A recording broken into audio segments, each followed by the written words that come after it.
Yeah, I was, just a quick thought, maybe if, uh, you know, maybe there's no coming back from nothing. I mean that if you have nothing, maybe there's no way to get to something. You know, for one thing, if God exists, if there's a God that created something from nothing, then you don't really have nothing in that case. You have nothing plus God gets you something. So you didn't really have nothing to begin with. So you hear sometimes people saying, how do we get something from nothing, and God is the answer.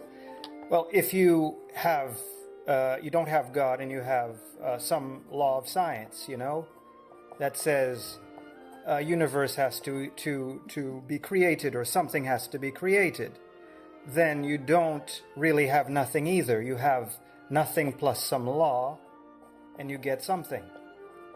So in that case, you don't have nothing either. So a rule is still something. You could argue that it's something.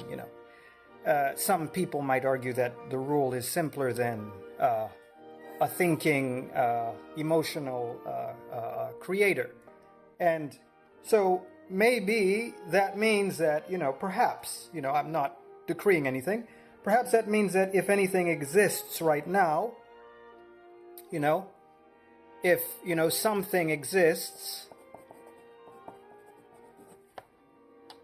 then that means that nothing could not exist at any point.